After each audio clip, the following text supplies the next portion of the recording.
Hello and welcome to Nerdarchy for Nerds by Nerds. I'm Nerdarchist Dave, and today I'm joined by Minty Fresh to Death. How are you doing today? I'm good. How are you? If you'd be so kind to kind of introduce yourself and tell people what you do a little bit. Sure. Hi, I am Minty Fresh to Death on the internet. I am a TikToker who mostly focuses on D&D content. I am a dungeon master for D&D 5e and just an all-around dork who decided to show the internet what I like to do. That's, I feel like, how a lot of us get started. Yeah. Just like we just want to show off our dorkiness and share it with the world.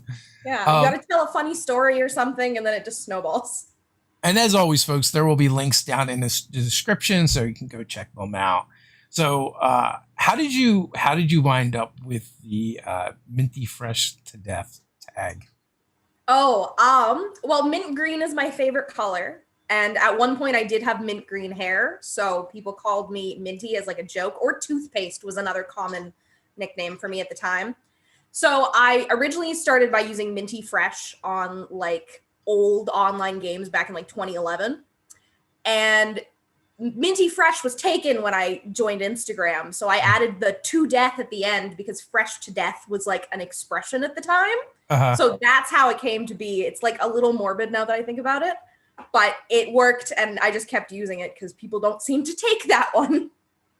Fresh to Death is an expression. It is one I've never heard of. It Is was that like it was like so mildly popular. It wasn't like a thing, but it was something that like five people in my high school said. that? Oh, there you go. I was gonna say, was it a Canadian thing? Quite possibly, yes. Yeah. So what kind of inspired you to get started with TikTok? Um, YouTube recommended me a bunch of D&D TikTok compilations. So I watched them on YouTube for a little while. And Yeah. then I'm like, why am I sitting here watching a 20-minute video with Yeah. repeat videos tucked in between when I could just go download the app? So I went and downloaded the app and I showed it to my boyfriend and I'm like, hey, look at this fun thing. And I got him really, really into it just watching. And then I deleted all my social media for a week. So he's scrolling through TikTok and he's like super into it. And he's like, why did you do this if you're not going to share the experience? Oh yeah, it's because I just wanted to see you suffer, Yeah, see your soul be devoured by the internet one minute at a time. yeah, I've really enjoyed exploring TikTok because I feel like it's one of the more innovative things to actually come to D&D in a while. yeah, Um, because it's really diverse and you get a lot of different voices on there, and the yeah, content is very digestible. But the yeah. thing that impresses me the most about you TikTokers is your ability to convey information in such short amounts of time. Yeah, that's definitely the biggest struggle is trying to just condense it. And I'm a person who rambles, so that was a learning curve for me. Do you have to like script out any of your content, or do you just fire and try and get more concise as you go? That's exactly it. I'll just reshoot the same video like 18 to 25 times. Because I can't imagine me and Ted like doing anything in a minute, right? Like we can't even introduce ourselves in a minute, let alone convey anything worth listening to. Yeah. I mean, because like we had gotten TikTok as just like, oh well, this is another platform. Maybe we should explore it. And like I said, I really didn't know what to do with it. And then I took some of our like we used to do skits on the beginning of our YouTube videos. So I just cut some of them off or slowed them down, sped them up, and threw them up there, and then just kind of like stopped because I'm just like I don't know what to do with this. I just feel this just makes me feel old. But in the meantime, like I started like just watching the For You page and seeing like all the D&D content that's on there and RPG content is on there, Yeah. and super impressed with all the creators and the fun ideas that are getting put out there. Oh yeah, some of those are so good. What kind of videos do you like putting up and doing? Honestly, I do a lot of like the very like classic TikTok like lip sync over silly audios Yeah. and then throw text on top about D&D. That's how Like the first 2/3 of my content when I started out was just lip syncing to silly audios that had, and then twisting them into D&D jokes. And then I started doing actual videos where I talk about, you know, what actually happened or cool ideas that I've had. But for the most part, I still do silly lip sync videos. You had mentioned like TikTok kind of taught you something about your D&D group. Yeah, my D&D group is very memeable. My first TikTok ever, well, one of my first, was me just sitting down and being like, yeah, so I accidentally derailed my own campaign. What is the most popular video you have over there? Oh, I am the unfortunate mother of Uwu Dungeon Master. Oh. If anyone on TikTok has ever seen the audio of y'all have heard of Uwu Gamer Girls, get ready for Uwu Dungeon Masters. That was me. I think it's at over 120,000 views and it's still going. And for a very brief moment, that sound had like 30 or something videos, which is super small on the scale of TikTok, but fairly big for me. And that is what I am sort of known for. Well, I mean, you know, D&D's kind of niche anyway, so like, yeah, it's always like, you know, big in the D&D space is always small in whatever platform you are, kind of. Yeah. But it's still impressive. It's cool. That might even be like one of the first videos where I started following you. Over there, like I had mentioned, you know, before we go on live, like I'm terrible about knowing like who's who or the usernames because everything just shows up on your For You page. And like occasionally, like, oh, I really like this person, so you'll start going through like their profiles and they're seeing, you know, their content there and stuff. But I don't know. I have the hamster brain anyway, so it doesn't really stick. Everyone just kind of blurs together after a while. That's what TikTok's perfect for, though. Yeah. Well, you know, it's funny. Even though like we create content on YouTube and our videos don't tend to be short, I just don't have the attention span for long D&D videos anymore. That's fair. I tend to play them in the background a lot. Yeah. But you know, I'll sit there for an hour on TikTok and like I could have just watched like 3 long videos. Yeah. That's how they get you. So definitely. Brian wants to know best media to lip sync D&D to. Anything works surprisingly well.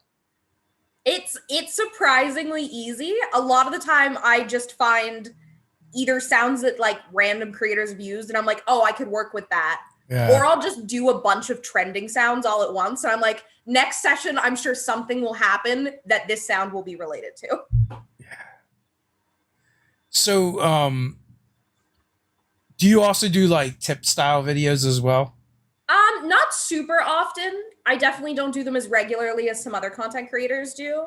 But once in a while, I'll throw like interesting flavor ideas I've had, or I threw up a couple of NPC and character concept ideas. I had a few videos about the idea of taking subclasses that are inherently like super soft and cute or super edgy and flipping them. But are you usually a GM or a player in your games? Predominantly now I'm a GM. Most of my games got canned due to quarantine. I used to play in 3 and GM 1, but now I currently just GM the 1, and I have, you know, the occasional one-off one-shot once in a while that I play in. So do you prefer being the GM, or is it just happenstance? I think I prefer it. I'm definitely a big fan of being able to overwrite things with one character. You know, if you overwrite your own backstory, your GM's just like, well, I can't use any of this. You've already given yourself a beginning, middle, end. Yeah. So I like having the power to give every freaking blacksmith a backstory if I really want to. It can be overwhelming as the GM. I know I ran a one shot one time, and Ted handed me a backstory. It was like 3 pages long. I was like, I'm not reading this. One shot? Yeah. Yeah, I used to play with a girl who would make every one of her characters would have entire family trees going back like 9 generations, and she'd have like 27 cousins Yeah. And she'd be like, oh yeah, I probably have connections in this city because of my 27 cousins. And the GM's like, yeah, I don't know. Sure. You probably do. I don't know. Yeah. I mean, there's nothing wrong with that. I just feel like those players need to know they're doing it for themselves. Yeah, definitely it. And not for the rest of the table, because that is just too much information. Yeah, you can share it in, little blurbs at the table, but you're not going to sit here and table read this for everyone. Yeah. The session 1 is going to be just going over player X's character backstory. Yeah. So what kind of adventures do you like to run? I am big on, I tend to run like semi-serious, really high roleplay type of games, mostly because I'm iffy with combat. CRs are so confusing to me. But I tend to stick to like the very classic D&D, high fantasy, higher magic type settings. Yeah, I mean the CR system's kind of junk anyway. It's very arbitrary. And also it depends too, like for our group, like I find like we don't do 6 to 8 encounters in a session, right? Like that's exactly it. We'll do like 1 combat encounter, and that really throws off how well the CR system works. Yeah. I was usually a 1 per session. Lately, I've been doing multiple, so it actually made sense when something was marked deadly in my encounter calculator. They meant it for once. Yeah. Oh, someone died. I guess it really was deadly. Yeah, I guess I was right. Yeah. But I also ran a session with a bunch of crawling claws, those like severed hands that are CR0. Oh, yeah. Almost had an entire TPK of those. Nice. And then when I threw them against 6 trolls, they were like, no big deal. Yeah, that's the weird thing. And also just sometimes with the choices players make can like that's definitely exactly alter that a lot. Yeah, so I've got like really experienced players. My entire group is people who have all played before. Yeah. So like all of them, when they see certain enemies, they're like, yeah, this is serious. We're gonna do this. I remember like I put together this encounter. It was like, I don't know, 11, 18 Sturges. It was a bunch. Yeah. But I was like, the bard's just going to cast Sleep, right? And put most of them to sleep. Yeah. And no, he's like, I whack it with my longsword. I'm like, oh, this is oh dear. This is going to be an interesting encounter. Yeah. Or you put up a bunch of things on the map and you kind of spread them out a little bit, but then your wizard's sitting there on their turn going, I can get 7 with Fireball if I put it right here. And you're like, shit. Yeah.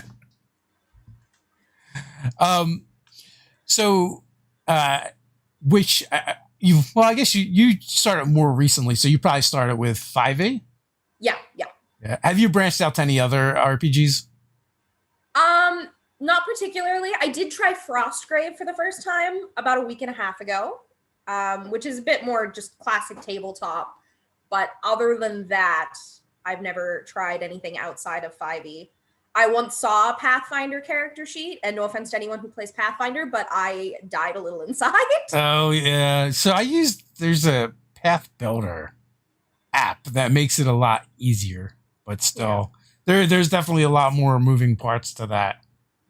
Yeah. Do you have any interest in checking out other RPGs? I mean, I'm sure I dip my toe into a few. I tend to, the circle of people who I know tend to all be 5e people, so I very rarely have anybody else going, let's try this. And I'm not a person to be like going out of my comfort zone intentionally. It's like, D&D works fine for me. I'm having a great time. Yeah. I mean, our group mainly plays D&D. We'll occasionally play some other things. Powered by Apocalypse games are really great and really easy to get into. Like 5e is about as complex as I want to get anymore. And there's actually a lot of games that are a lot easier, right, than 5e to learn as well, too. Although Pathfinder is not one of them. So. No. Not from what I've seen. Yeah, I mean, it's not too bad, but I mean, I also came from I played through all the editions, so I played 3rd edition, which is probably the most complex version of D&D. Yeah. Like, AD&D was less complex, but where it was complex, it was needlessly so. So it's like there was like less rules, but when they did have rules, they were needlessly complex just for the sake of being complex. So third edition got rid of that and made things make more sense. Like you always want to roll high instead of in A and D. It's like sometimes you roll high, sometimes you roll low. Who Yeah. knows? Um, what are your players doing in your games nowadays?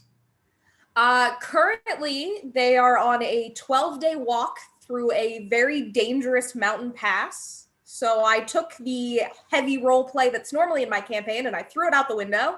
And now they're running into like 4-ish encounters a session or a day of travel. So I played Tuesday, I just played, and they ran into gnolls, harpies, bandits, and ettins all in one day. Wow, And that's a they full avoided a day. rock. I have this random encounter chart that's completely jumbled up. Like there's easy encounters and hard encounters on the low numbers. There's like random numbers in between where nothing happens. Yeah. So all of my players are rolling a d20 and they go, "Oh, I got a low number, thank God." And I'm like, "Yeah, 2 hill giants pop up." Oh. And they're like, "What does a 17 get me?" And I'm like, "Oh, you have a lovely walk." What level are they? 8. 8. 2 hill giants, huh? That sounds a little rough. They have a wizard and an arcane archer. I have recently found out that arcane archers are busted. They're crazy. So usually they're pretty okay, especially because of the map that they're in. Yeah. Everything's coming at them from like down a sheer cliff, basically. So if they spot it early enough, they kill it before it even gets there. So for the most part, they're fine. But, I was just playing an experiment in how well do all of you conserve your resources? The answer is not super well. No. Well, especially if you run a game where the players aren't used to having a lot of encounters in a day. You really mess them up when you do go, you know what, I'm going to do things differently and do a lot of encounters today. That's exactly what happened. They are getting serious loot. I'm having them roll on like treasure tables and stuff, so they're not quite as mad at me anymore. So you but the first day through here, they're like, this is gonna suck. One of my players took an image of like the 9 layers of hell and popped in a tent that was just this mountain pass. That's funny. So you like using a lot of random stuff? Yeah, it's random the first time I think I've done a big random encounter table. Normally it's like a thing of like 6. This one's the full 20. Yeah. But it's a lot of fun. Yeah, I prefer those because it's a little more old school when you have a random table that is like based on like what would live in this area as opposed to like what can the players handle will be ready for. Yeah. Because like I mean, just because you encounter it doesn't mean you have to fight it. Exactly. You can run away, you can negotiate, you can try and trick them. Exactly. And they're normally pretty big fans of that. Very early game, my wizard player was a huge fan of being like, I'm just going to try and talk to everyone. And I'm like, I just want to fight you guys. That's funny. Some days it's like that. Some days you just want to fight everybody. And other days your players want to befriend all of your monsters. Yeah, it's like, this was supposed to be a really cool encounter, and now I don't get to do it. Well, it could still be cool. It's just going to be cool in a different way. Exactly. Sometimes it's way more memorable. The one time my wizard communicated with a bush and the jungle decided not to attack them. Yeah, that's the great thing about D&D. There's like a ton of different ways to play it. We were talking, before we got started. So you prefer homebrew over, official stuff. Yeah. And why is that? What's the draw for you? Mostly, when I first got started, I was one of those people who's like, yeah, I'll read the player's handbook cover to cover. Never did. So when it came to building things, I'm like, I don't want to have to remember the history of, every god and every pantheon and why every race exists in what way. So I'm just going to make it up on my own. I'll remember it better if I'm the one who wrote it, maybe. Well, so, I mean, we did actually read the core books all the way through, but I don't think we would have normally. It's Yeah. only because like we have the YouTube channel and we do like micro content. So we Yeah. would do like a piece of content on like this paragraph here or this section here. Yeah. So like that forced us to like slowly but surely go through the entire DMG or player's handbook Yeah. in order to cover each of those sections. I mean, most of that stuff you don't need all the time anyway. Yeah. So yeah, we tend to do more homebrew as well, just because I feel like, for me personally, it's more of a creative outlet than Exactly. running the official stuff. It's definitely more fun, and you're more free to just do what you want to do without Yeah, people being like, well, that would never happen. It's like, too bad. it is now. Yeah. It's happening because I said so. What is the biggest thing that your players have kind of like surprised you with that you weren't expecting? Um, how interested in the actual like world that they actually are. When I first started, I built like the first thing I built in my world was the creation myth and all of the like main gods. And all of my players are non-religious based classes. They're like I have a ranger, a wizard, and a fighter currently. And I used to have a cleric, but he's now a paladin. But all of them originally were like, oh, we're not visiting the church in this city. We don't really care. And I'm like, yeah, that's fair. That's totally fine. And then I threw a dragon in front of them once. And all of them were like, we're going to this city with this library and we're doing all the research on the history of dragons we can. And I'm like, oh, okay. Guess I got to make that up right now. I thought you were going to go in a different direction, and you're like, I threw a dragon in at one time, and they all found religion. No. Occasionally, they actually now, because there is some like underground cult stuff happening in the story, now they're more inclined to be like, oh, we found the symbol of this god. What's she all about? And I'm like, well. So I finally got them to look into it because they're worried it's evil. But, you know, it worked.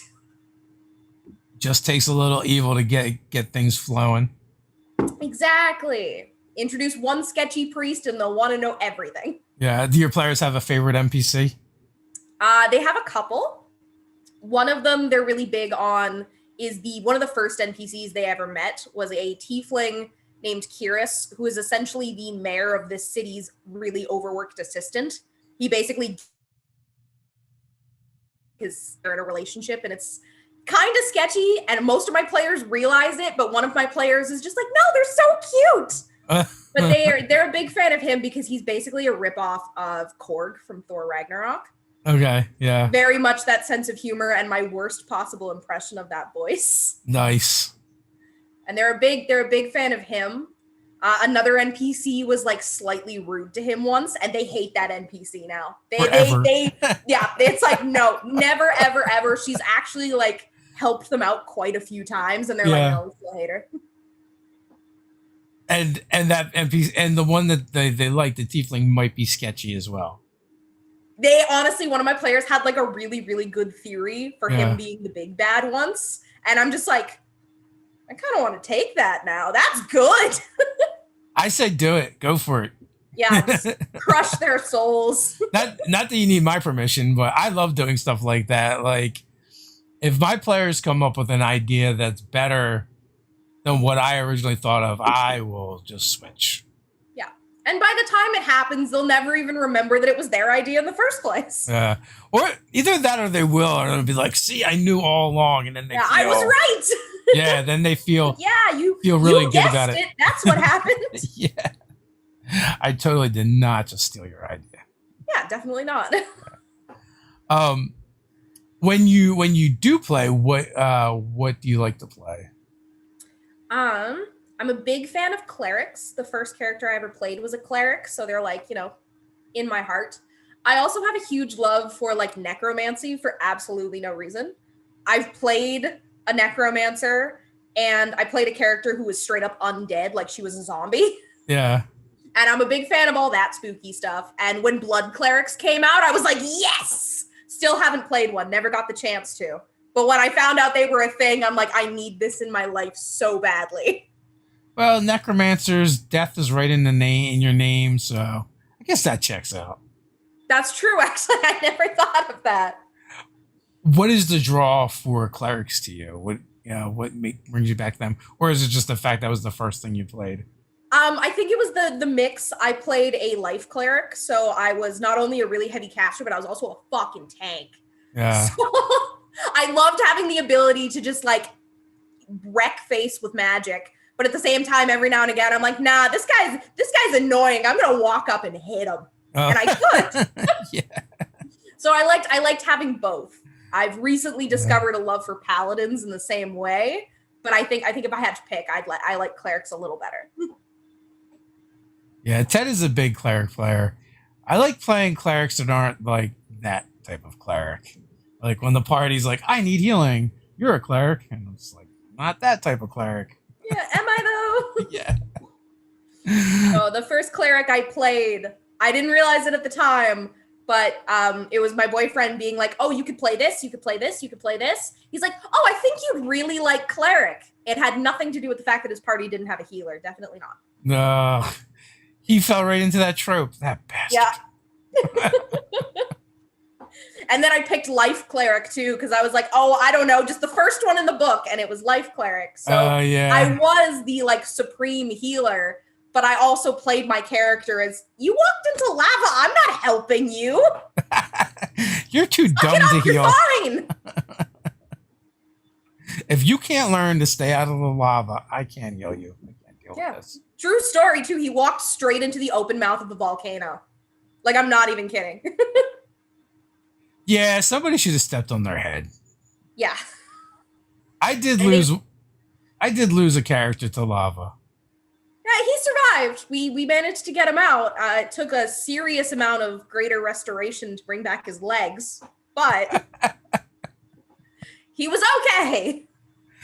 Oh boy. We were on a platform that was like sinking into lava. Okay. And one of the characters had summoned like a bunch of giant bats. All right. But I had gone first in initiative, so I was like, it's only like 10 feet up, and I'm a barbarian, so I'll just jump. And I rolled a 1, and the DM's like, you fall in the lava. You're just dead. Yeah.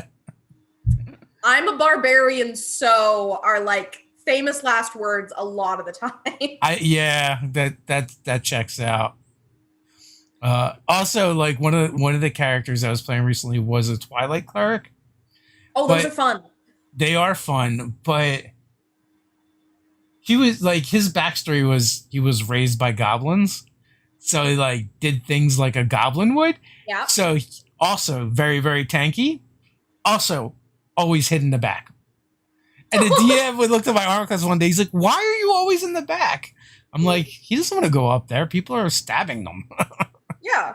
Why would I? I'm just gonna hang out back here. I'm fine. I'm gonna hang out back here, cast spells, and shoot my crossbow. Exactly. Life is good.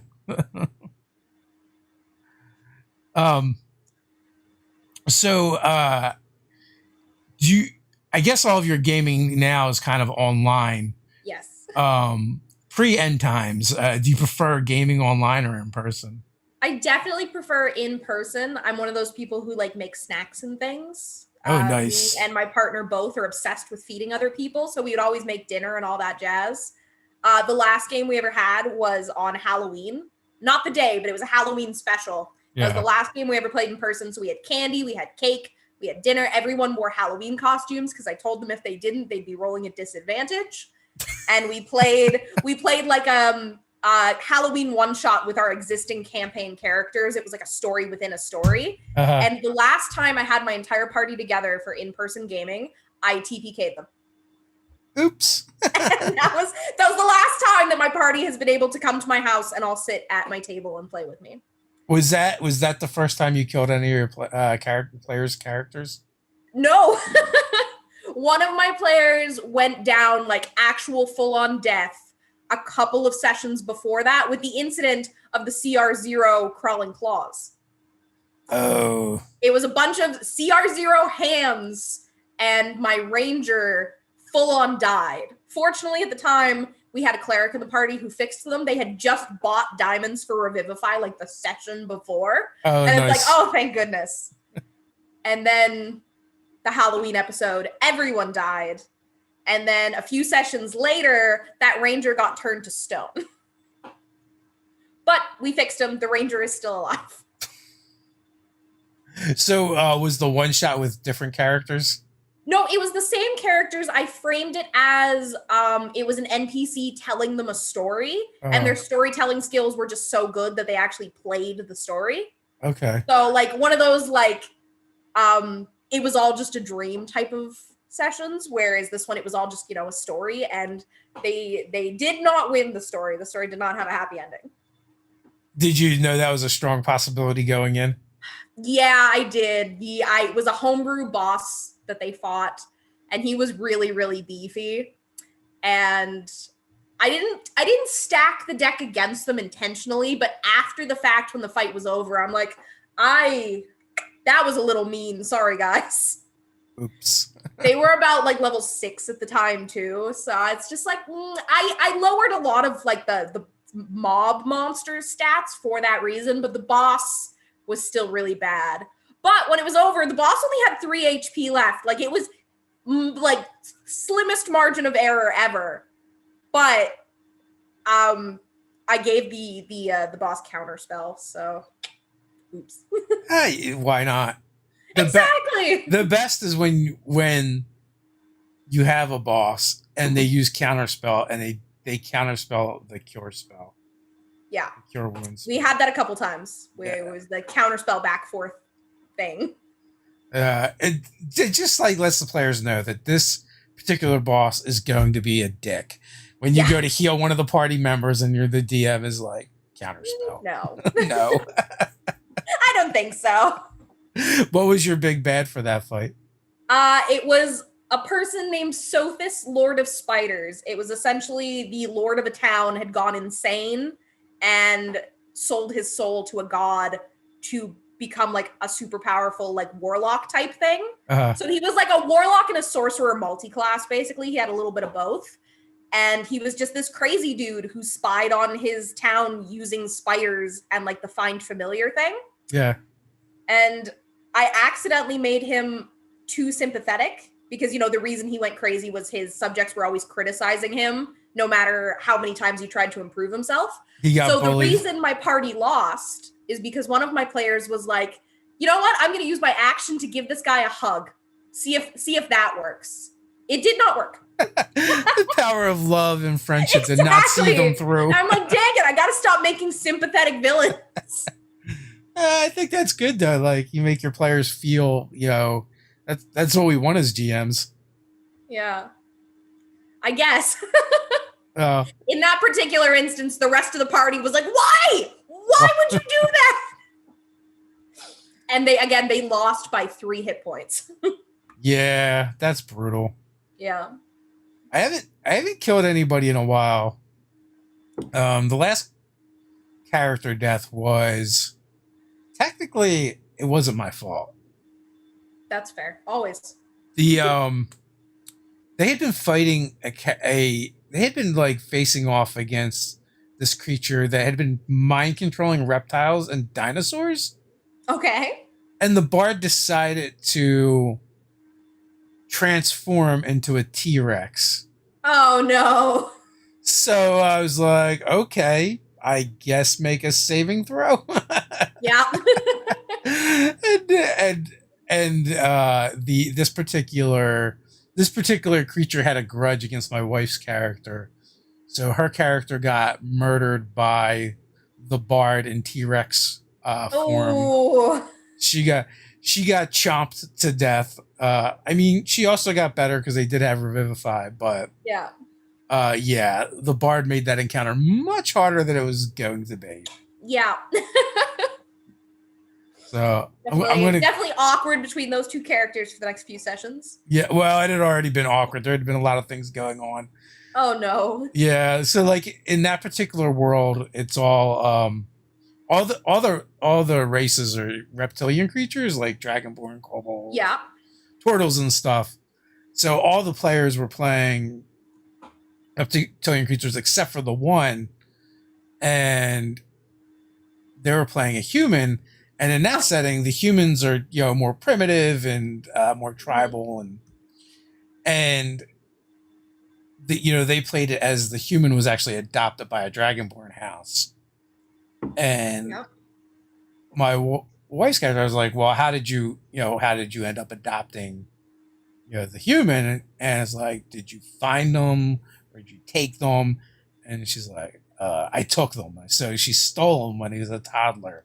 Oh no. Yeah, so like it set off this whole chain of events, which then later came out in the game, and also like the humans are kind of looked down upon, like the more civilized reptilian creatures consider them hairless apes Yeah.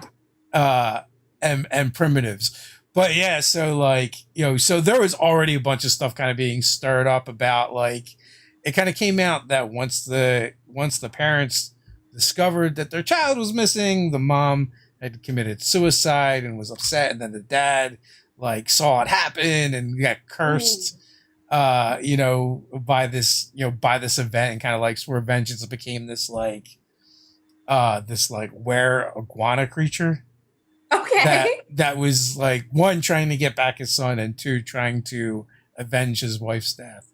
Yeah. So it was there was already like, it was already weird between them before that, because that all started like slowly coming out, and like they had to like come to grips with it and deal with it as a party. Yeah. And then the cherry on top was, and then you ate me. yeah.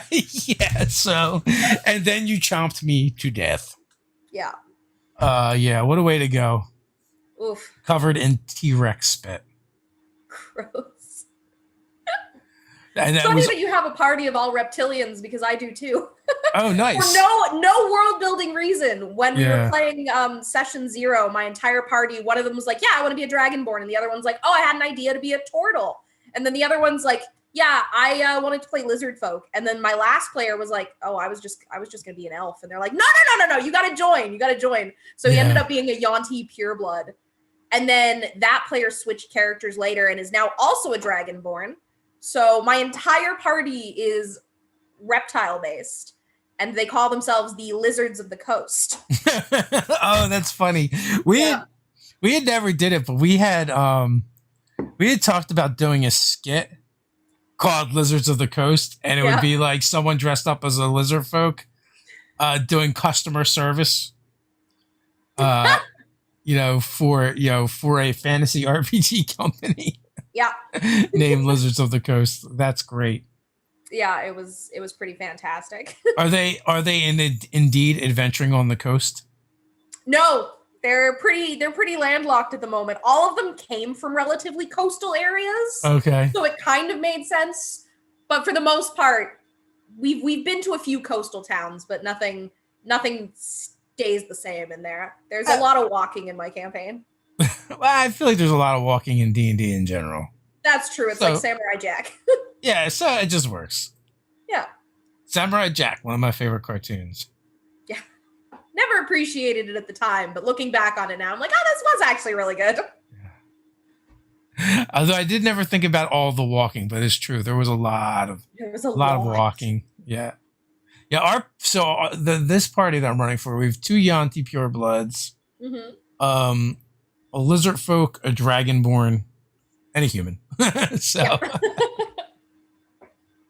my party, because it was 3 people for a very long time, always kind of got shackled with like a DM NPC as a backup. They had a paladin for a little while, but making these NPCs, I'm like, I'm not following your rules. First one was a tiefling, now they have a drow with them. So I'm like, nope, they're always the odd one out.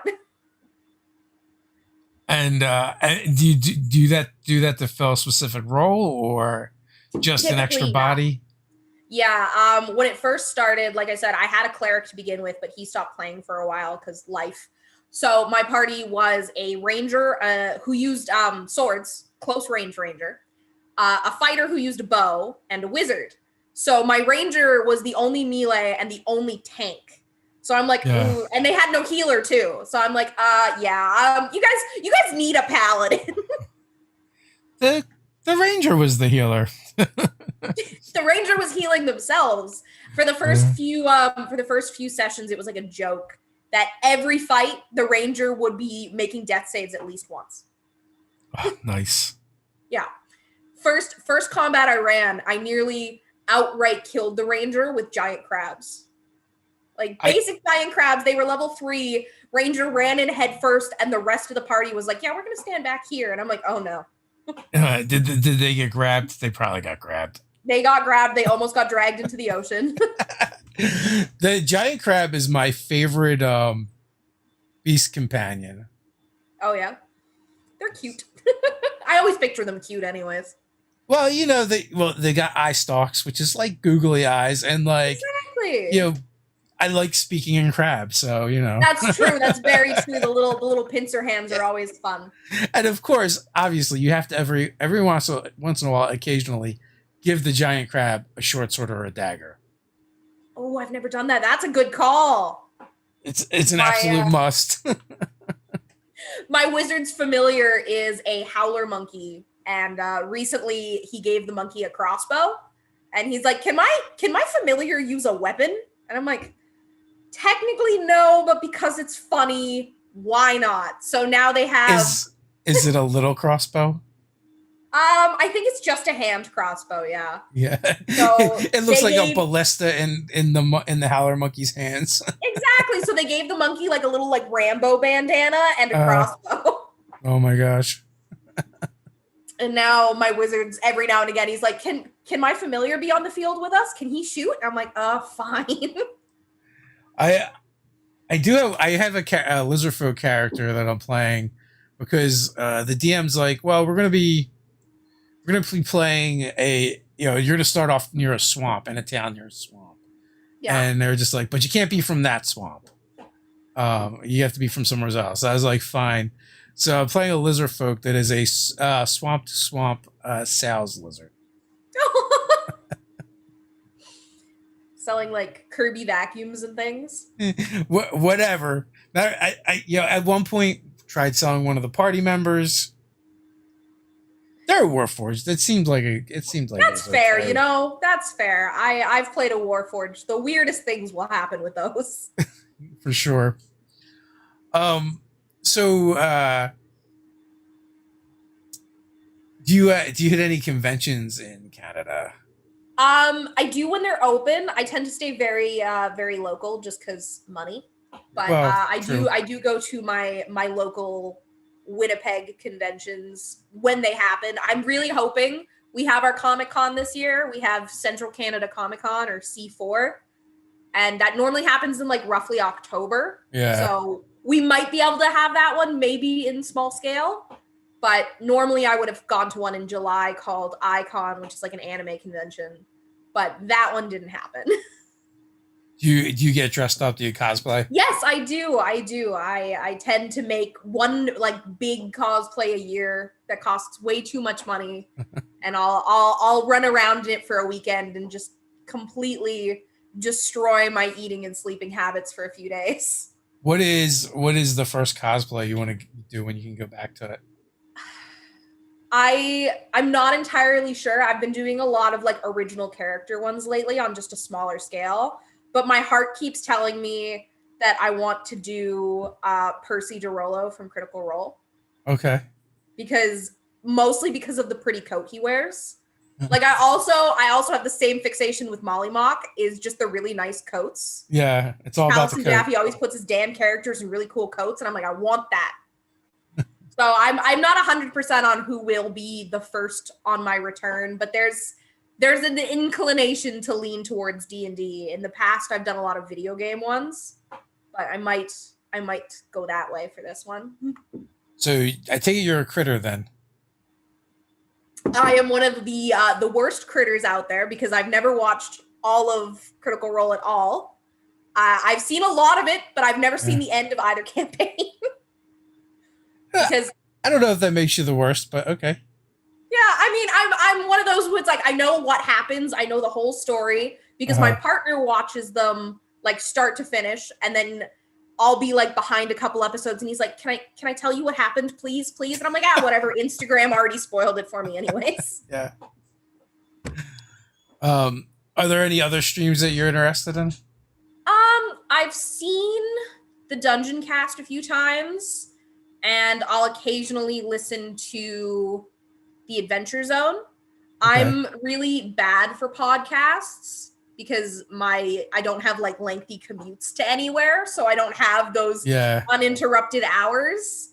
And I'm one of those people who, instead of watching a 4-hour podcast, will watch like 19 YouTube videos.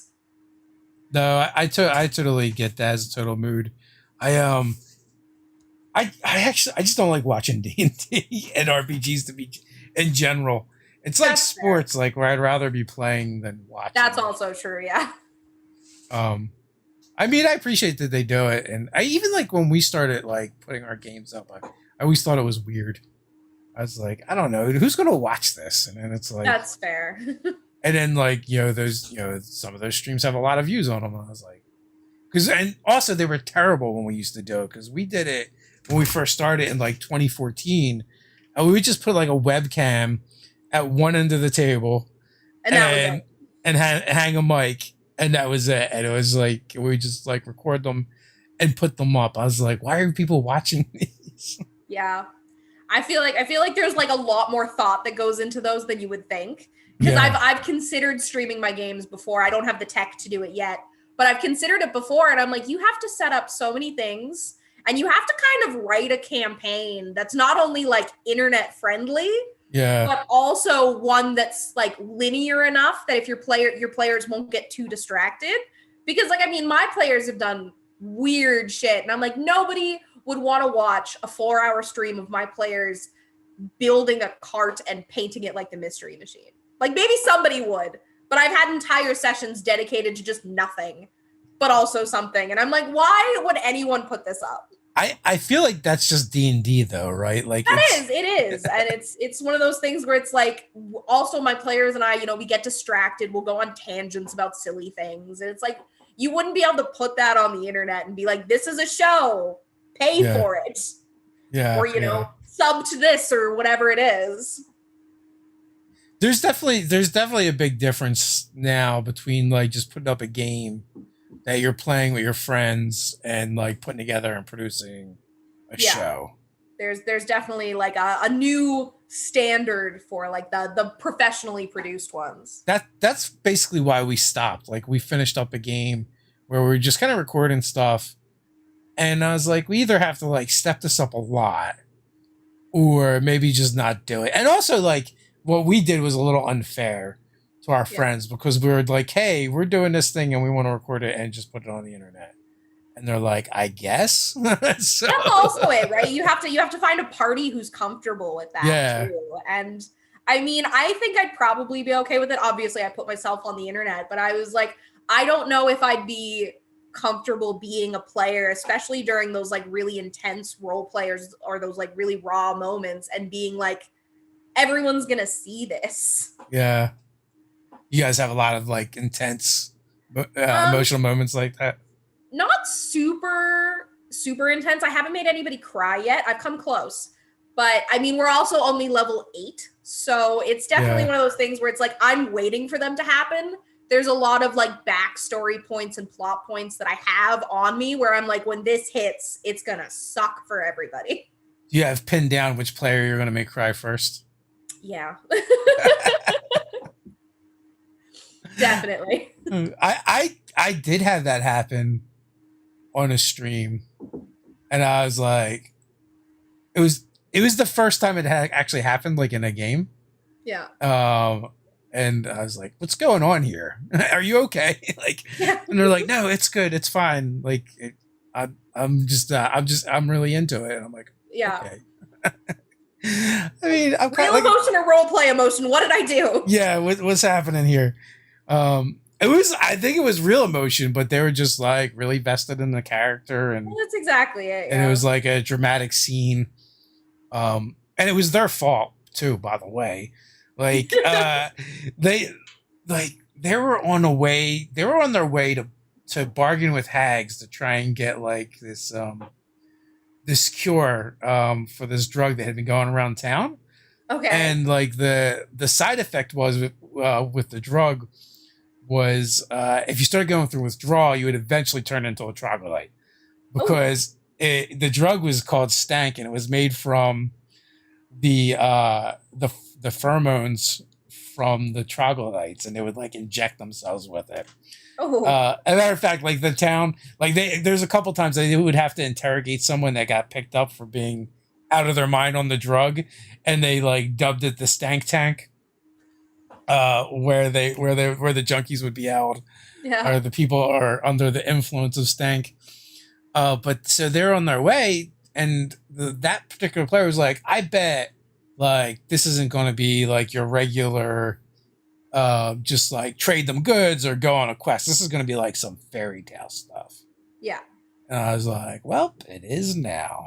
So like, you know, all the players ended up trading like different memories and stuff. And like that Yeah. particular player had a riding dog. They were a halfling. They had a riding dog. Nothing Aw. special about it. Just like, it was just like, you know, they bought the dog as part of their starting equipment, and had Monty with them. So like what that character ended up giving up was their connection, their emotional connection to the dog, Oh and the dog like had their connection severed to them as well. And like, but they like kind of knew like something was missing and something was wrong. no. Yeah. And like, and then some of those early memories as well kind of went as well. So Oh, so it was no. very like emotional. That's so sad. But it was a new experience for me, and it was a little strange because I was definitely like, there's no crying in D&D. Yeah, no, that's not true. But Especially when you bring pets into it. yeah, it was a growth moment for all of us. So Yeah. But that's what I was saying too about like, I love like taking players' ideas and you know reinserting them back into the game. Yeah. Because I also feel like the players are like telling you something when they do that as well. Like, Yeah. Like when they bring certain things up, it's like, well, because we're interested in this, right? yeah. So, and frankly, like that created a whole bunch of different things and a whole different like mini arc that was way better than anything that I had thought of anyway. Because eventually, like they wanted to research the hags and figure out like how many different like memories that they had stolen, and how long had they been doing this, and like so they went and got into the history of the hags and figuring out like how they could undo it, and Yeah. like ended up having to travel to the Feywild to sever the cool. connection from the hags to this world by doing like a ritual. So just listening to your players sometimes will just feed you great ideas. Yeah. And sometimes it makes like little things that you didn't think of so much bigger than they were. Yeah, for sure. Yeah. So you said your players are level 8 now. How long do you feel like you're going to take that campaign out? Do you have like a plan? I'm hoping to get fairly high up there. Like I'm shooting for like level 15. This group's been surprisingly resilient. I think we've had to change the day we play like 4 times now. But for the most part, they're all pretty good at being like, no, we still want to play. We just have to find a new day. So Yeah. I'm hoping to get up there in levels. We do milestone experience too. So I mean, like we've been playing for like a long time at this point, Yeah. but the levels just creep in very slowly. Because I'm like, if y'all want to do a session where you paint your cart, great. You're gonna get a super cool painted cart, but you're not gonna level up until you get to where I'm sending you. Yeah. I don't know anybody that does XP. Yeah, I first few games I played Yeah. were good for that. And then my DM, we were like level 20 in the first campaign I played in. And my DM was like, I have to make everything run away because if you kill it, you're like level 27 now and I can't do anything about it. Yeah. For us, like we don't really do milestone. It's more like every couple sessions, the GM will be like, you can take a level now. Or, if something important happens, then maybe I guess that's milestone. But for the most part, it's kind of like arbitrary. But like the reason why we started doing that was because XP just after a while seemed punitive to our players, because like we're all adults and have families and responsibilities, and getting together isn't as easy as it used to be. Yeah. So we're just like, you know what? If we have X amount of players, we're just gonna play. And whoever can't make it. And when you guys level up, everybody levels up. Exactly. And that way everybody's on par with one another. Yeah, and it just felt like, to do it any other way just feels like punishing your friends for having like real life stuff happening. Yeah, that's very, very true. And so that's where we probably started making the shift. So, their punishment is like they may not get a share of the loot or whatever if the other players don't decide to share with them. So. Or they just missed one of those really cool inside jokes. Yeah, true. or like their character will become the adventure for the night because I need to think of something to do because we're missing players, and their character will be kidnapped, or we'll have to find a cure for them or whatever. Yeah, that's fair. So it's a good way to do it. Yeah, so that's how we kind of found our way to milestones. Yeah. So do you have an overarching plot that you're working on now? I did when I first started building the world, and it's definitely still in my brain now. Yeah. But because I started DMing sessions in this world before the world was ready, I started my players on the opposite side of the continent to where I originally planned for everything to happen. So they definitely haven't hit any massive overarching plots. They very recently, like 3 sessions ago, uncovered some like shady cult business going on. So they're plotting to, return to that when they're a bit stronger and start messing with things. They're busy making Mr. Machine wagons. Exactly. They're having fun doing the craziest stuff. My wizard's a big fan of crafting items. So every now and again, out of game, he'll come up to me and he'll be like, "Hey, I have an idea for a magic item. How long would it take me to do this?" Like he recently made the haste for one of my players, and he's working on making the mystery machine wagon have like Mordenkainen's magnificent mansion inside the wagon, so it's like a figure on the inside. So they like in between side quest nonsense. My group's really big on all that. So I'm like, you'll get to the plot eventually, but for now, this item is missing or this person is trapped somewhere. Go help them. Yeah, I mean, I like that stuff anyway. It's kind of fun. Like the one group I ran for, a big part of their drive was they wanted to make a bathhouse in the town. Okay. So there was stuff that happened with that. And then after the bathhouse was built, there was definitely some adventures that happened because of that. Yeah. Especially because they hired a gnome tinkerer to install a heating system for the baths. Yeah. And they definitely tapped into the elemental plane of fire to do it, which causes some problems later on. Yeah. Well, that's fun too. It's always nice to be able to build things around what your players do, because that way they're really connected to it. Yeah. If this random bathhouse was like, "We need your help," they're like, "Yeah, okay, pay us." But if it's theirs, they're like, "No, we gotta fix this." Yeah, it becomes very important to them. Exactly. So let's see if you have any ideas. Virginia wants to know, I'm going to be running a level 1 Candlekeep setting. So any tips for that?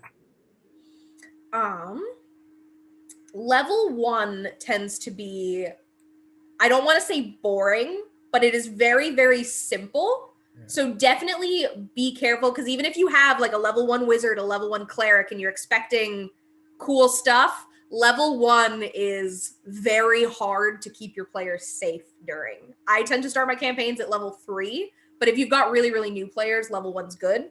But definitely be very careful with level 1 players, because they are a lot squishier than you think. They're still very fragile. Yeah.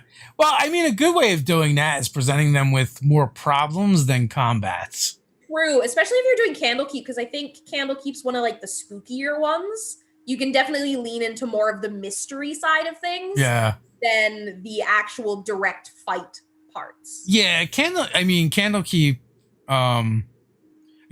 they've got an adventure for like every level, except for one level there's 2. So there's definitely that, but also the setting itself. Like I actually like that book, not so much for the adventures, but for Candlekeep as a setting.